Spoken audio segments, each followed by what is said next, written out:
Hey guys, and thank you for listening to the Campus Safety Voices podcast. My name is Amy Rock, and I am Senior Editor for Campus Safety.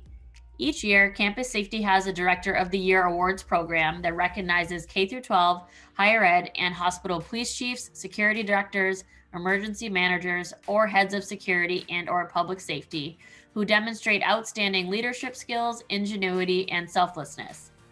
We name a winner from each sector at one of our campus safety conferences. The nomination materials we receive for each finalist are chock full of notable accomplishments.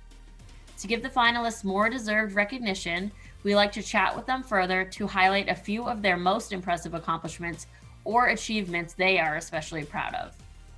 One of the finalists is Garrett Humphrey, who is Director of Campus Safety for the UMS-Wright Prep School in Alabama. I spoke with Garrett about how each faculty member is fully certified in American Red Cross's CPR, AED, and first aid, and also Stop the Bleed training. We also spoke about how a student trained in CPR and first aid saved the life of another student experiencing cardiac arrest, and also how he was able to partner with a local physician to establish drive-thru testing during the pandemic. Take a listen. Be sure to subscribe to Campus Safety's YouTube channel and like or leave a comment on our videos. Or subscribe to our Campus Safety Voices podcast on Apple and Spotify and leave a review.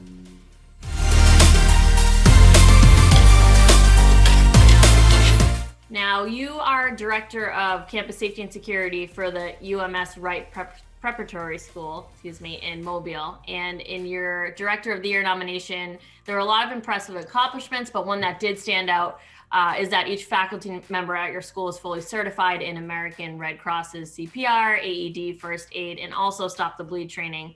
Can you just talk a little bit about that, how that was organized and how you got everyone on board, or any pushback you may have had and how you got through that? Yeah, absolutely.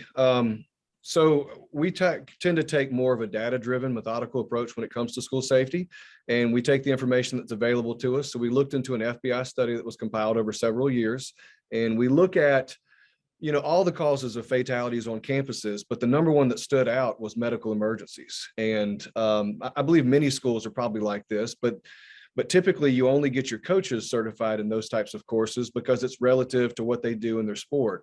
So we thought that it's very imperative that we should look into getting our faculty certified for those things, because on any given night, we can have anywhere from 2,000 to 5,000 fans, spectators, grandparents, alumni, et cetera, on our campus for an event.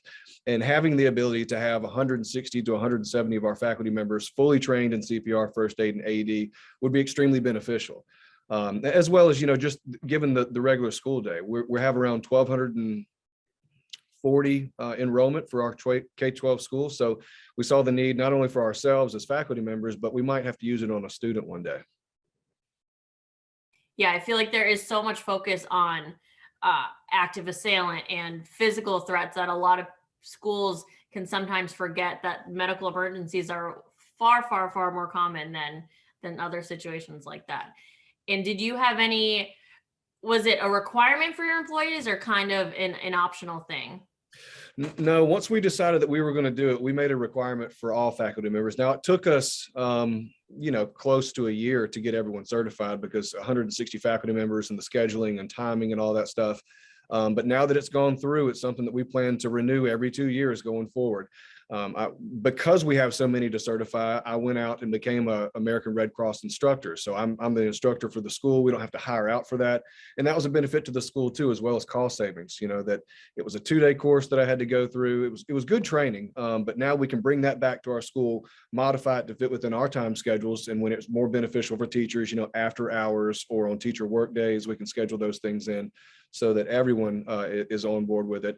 And we've had teachers, they praise it. They love having the confidence, not only knowing that they can make a difference here at the school, but, out in our community as well. Yeah, I imagine most people that work in schools aren't hesitant to do things like that, because you get into the job wanting to help kids. And I think it's also great that you're able to take on that initiative because it just shows your dedication to it too. And I feel like, they're in their head, they're not saying, oh, he's outsourcing to someone else. So it's good that you have I'm sure you're very busy doing it, but that you have the capability to do that. Mm-hmm. That's awesome. And now your nomination also said that around 120 students have been certified in that. one student even used those skills to save another student's life. Can you tell us about that incident? Yeah. So we have a course that we did a couple of years ago called Adulting 101. And it was I want to say it was about a 1 week course, but we broke it down for our high schoolers. And they had an opportunity to go through different things. I mean, there's things unrelated to school safety, like their cooking, laundry, this kind of stuff. But one of the things we taught was self-defense. And then we also taught American Red Cross first aid, CPR, and AED usage. And that covers the gambit. That's not just adults, but that's adult, children, and pediatric care. So we cover everything, whether we've got the mom on campus with her infant child doing a tour of the school, or whether we have a grandparent here as an alumni. So we sent our kids through that, and we broke them down in about 30 per group. They went through it. I felt like, participation was great. They were into it. It kind of became a competition amongst some of them, how fast they could do chest compressions, which I had to kind of rein that in a little bit. But walked away with gaining that experience. Some of our students are babysitters. Some of ours are during the summer or lifeguards. So it was already beneficial for them. And so over the course of the summer, we had a rising junior and that rising junior's girlfriend. And unbeknownst to her, she had a heart condition at that time. And one evening, as they were returning home, she went into cardiac arrest while in a vehicle as he was taking her back to the house. And so training kicked in, those scenarios that we put him through, the stress and those kind of things. He was able to revert back to his most basic fundamental training, extracted her from the vehicle, got her on a firm flat surface, started administering chest compressions, notified 911, and was able to revive her and bring her back. So I just think that was an incredible achievement on him, and way to show poise under a stressful moment. Yeah, that's wild. In my head, I was thinking that incident was going to be a choking thing, which is still impressive to save someone from choking, but that's amazing that he was able to save her from a heart attack. I can't even imagine. So, and I also thought it was neat that you said that you included students from the theater department for the Stop the Bleed scenario training. How did that come about, and how did that work out? So I am still attached to a local police department, and we do training out there with them. One of the courses that we train our officers in is Stop the Bleed. And it's typically taught to your hospital staff, to your first responders like law enforcement, and to EMS. I saw the need in it because it's one of those after action responses I think everybody should have. On my conscience cannot deal with the fact that I could have a student, a parent, a loved one hemorrhaging uncontrollably, and us not do anything to care for that individual. Because some of your readers and listeners may know this already, but a lot don't. When a scene is considered a crime scene, whether it's a school or a business, EMS will stage. It's a national policy, a mile, 2 miles down the road, while law enforcement comes onto the campus or to the location. And law enforcement must deem that location clear before EMS is going to come in there. Well, we're a 55-acre campus. I can't sit there and wait 20 or 30 minutes while I've got a student bleeding and do nothing. So we saw that the need to bring that training to our faculty as well, and give our teachers, the confidence and the empowerment. And we thought it was very important that we put them through stressful scenarios as well. So it took a lot of planning, but we reached out to our theater guild, to our drama students, and we wanted to make this as realistic as possible. We thought that it would be beneficial that it be students that be our role players. So our teachers are forced to go through that, seeing an injured student that they know that they may have helped watch grow up at this school, and still be able to prioritize care. And so our injured students loved it. They got service hours for coming out and doing it for us. But teachers had to go through it. We brought in hospital staff from a level 1 trauma hospital nearby, who came and kind of helped us put on the initial portion of it, tourniquet application, direct pressure, using your quick clot and your Kalex and those types of blood clotting impregnated devices, if you will, but sponges, those kind of things. And kind of really help explain that and break it down and make it practical. And then we let everybody know. We broke them up into groups, and we separated them into 2 hallways so that we had one down below and one up above. And so as these teachers are going through the scenarios, they're being observed by either hospital staff or myself. I'm also an instructor in Stop the Bleed, so that they're getting assistance when they start to panic a little bit, if you will, because what we do is we hold them behind a certain set of doors, and we bring out the next 2. And from the moment the door is open, the scenario begins, and it's realistic as possible. You may hear gunshots in the background. You hear students screaming. You're going to see blood on the ground. You're going to see a student that may be unresponsive. And we wanted our teachers to go through that, because we think it better prepares them. If we have an emergency, they're going to fall back on that training, and they're going to say, I know what it looks like when a student's bleeding or injured. I know what I need to do and how I need to prioritize care. What is most crucial that I treat first versus what's just a wound and we can treat that later on, kind of thing, versus we're not going to be able to do anything for this when we need to prioritize for those who are still alive. And to your point about EMS having to clear a scene, it made me think of, that happened at Columbine, right? Where I don't remember how long it was, but it was a long time before a lot of people went in to try and help kids that had been injured. And I think there's a lot of talks now about how schools are more dangerous, but now so many more students know how to handle situations like that. So I think in a lot of ways, schools are a lot safer than in the last, 20, 30 years. I would say it increased trust from our students to our teachers as well, because those role players, they went back and they told their other classmates, like, so-and-so was amazing, so-and-so, was talking to me, reassured me everything was going to be okay. And so it just kind of instilled further a level of trust between our students and our faculty members, that our faculty members really buy into this because they care about the students. Yeah, absolutely. And I think the important thing too, you were saying, making it realistic, is sometimes schools get pushback for it, but the important thing is that students know that it's being made realistic. It's not like here's this scenario, we're going to just throw stuff at you and not prepare you at all. The important part is preparing them for it so they know what to expect and it's not totally traumatizing. Yeah, absolutely. And it was only those select few students. Our theater students were the only ones involved. We scheduled this on a day when school was not open so that we would not have any eruptions or any confusion, somebody walking in and thinking a student's really hurt, those types of things. Right. Yeah, absolutely. And next, I wanted to talk about your COVID-19 protocol and procedures for the last couple of years and what went into your faculty training. And can you talk about your partnerships with the local physician to establish a drive-through testing that was really unique? Yeah, we were very proud of that. From the time that we were forced to shut down, which I think was March of 2020, we started going into this and spent most of the summer in planning and preparation from it. I'd say that we took a good amount of information from other schools' plans and kind of looked at them and said, what do we think is going to work? Again, what does the data show us? What do we need to be prepared for? What do we need to focus on? And what just looks good on paper? Because there's some things out there like plexiglass, for instance. Air particles don't care about plexiglass. They're going to go right around them, right under them, just like water would. So, there's some things like that. But what it came to is we thought that it was necessary for our faculty to go through training. So we comprised our medical advisory committee to give us great information to help us form this training. And from that, we provided, a large group, about 160 to 170 staff members. That's our janitorial crew as well as our faculty. On several things, what our protocols were going to be, what our recognizing the signs and symptoms should be like, and yet it's both within themselves as well as, recognizing it amongst students, and then what those reporting procedures should be, identifying those isolation locations so that we could quickly get a student to the side so they're not further infecting anyone else. And then we had great partnership with local physicians, and that's really what we leaned on was our partnership. A lot of these physicians that we used are parents at our schools as well. So we looked to our parents and said, hey, how can we work with you to better prioritize care for our students and our faculty members so that we can keep our doors open and not have to force closure at any time? And we had a local physician and his practice and partners that stepped up to the plate and really helped us out tremendously.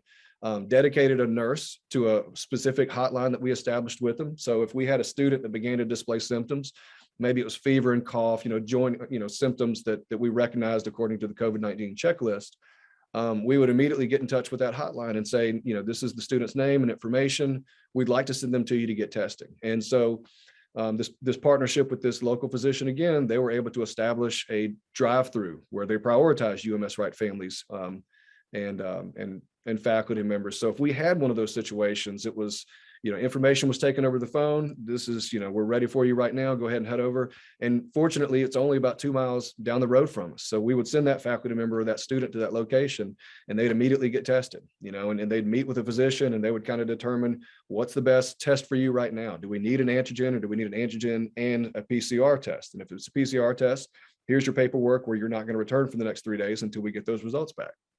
And so we were very fortunate in that. Another thing that I was very proud of is the fact that we established a COVID-19 dashboard for our school. Here in Alabama, it took maybe a year before our Department of Human Resources put one out for the media and for the public to see. And we were on it from the first day we started. And so every day at 2 o'clock, we're publishing up to date, both historical and up to date information. So as a parent, at 2 o'clock, when you're sitting in the carpool line, you can look and see in my child's grade how many children were quarantined and then how many were in isolation and were positive, as well as those grades for the teachers. You could see staff members, whether it's our janitorial crew, our cafeteria crew, our maintenance, and so on, as security. And then also you could see teachers, teachers in grade 4. We've got a teacher in grade 4 that's out due to isolation. And so it kind of helped parents form, I guess, the best decisions, what was best for their kids and their school safety. And we offered pathways. We called them like learning pathways. If you wanted to remain home and do things virtual, then that was an option if you thought that was best. And then we had what we call pathway 2, which was just a temporary learning situation where you would go remote from home. So if those parents saw maybe a few, like 3 or so cases in a particular class, they could say, you know what, I think I want to hold my daughter out for 2 weeks and just kind of let this little spike pass. And then move from there and transition back to class. And so parents were great. I mean, we had fantastic buy-in from our parents, and it's because of them, along with what we did here in our mitigation strategies, that we never had to force closure of a grade level or a division or anything at any point. We're very proud of that. And that dashboard, I feel like it's helpful too, for parents can look at that and make decisions for their daily life outside of school too. So it's like, you can see if cases are high in school, you can decide to not go see your grandparents for a couple of weeks till things go down. So it's helpful for school safety, but I feel like it's also helpful for people to gauge their outside life as well. Yeah. I mean, and that's very true. I mean, a lot of what we were seeing in the schools reflective of what we were seeing in the community as well. But like you're saying, I think it gave a good sense of when we start to see cases decline, it was consistent with what we were seeing here on campus. And it gave us a lot of data. I mean, from year 1 to year 2, we were able to capture all that stuff and see that some things that we did in the first year may not be necessary in the second year because it didn't result in locating positive individuals. And then conversely, there were some things that we implemented in the second year that we thought we probably should have added in the first year, and it was just as beneficial. Yeah, and like you said, you make that decision based on available data, and that changes, and it'll continue to change, and you adjust as needed. So. And you had also written in your nomination that COVID-19 hotline was established so parents could call and schedule. What were we hearing from parents about how that capability, and how did you get family buy-in for that? It didn't take a whole lot of selling. The ability that they didn't have to schedule something with their pediatric doctor and they could get immediate appointments was fantastic. Now, some parents, they wanted to use their pediatrician, and we encouraged them to use whichever healthcare provider they choose. But they were more than receptive and extremely appreciative. And we just got overall responses of just how smooth the transition was from identifying a student that was symptomatic, sending them to get tested, locating the fact that they were positive, following our health and guidelines, timeframes for return, and then transitioning into pathway 2 learning, and then returning to school. They said it was just a seamless transition from one thing to the other. And again, that's from our teachers locating it, from our physicians helping us out with their partnership, and then some things that I did to try to help the transition as well. Yeah, I mean, I'm a parent. My son is 3 and my daughter is 1. And for daycare, if they had any symptoms, they had to get tested, and it would have been great to have something set up through their school. So that's very helpful. I know my kid's pediatrician does it, but depending on how cases were, they wouldn't take kids that weren't symptomatic. Right. So which I understand. But if you were exposed, we needed to get a test for them to go back to daycare, and having, a physician associated with their school would have been really helpful. Not only that, but not having them go sit in a wait room with other potentially sick people waiting for their appointment. That drive-through was it was so, knowing what time they had to be there, they'd show up on time, they'd get prioritization, they'd move to the front of the line, essentially, get swabbed, and then they can go park in the parking lot, wait 20, 25 minutes if it was an antigen, like a rapid, or, a nurse will call you back as soon as the results come back in. And a lot of times we could reach out to that physician and say, hey, have you seen the results come back in yet? And he'd be able to pull that results before the nurse would even have a chance to call. So we were getting information back quickly. We're getting students back quickly and safely. And again, keeping our doors open and students in the classrooms.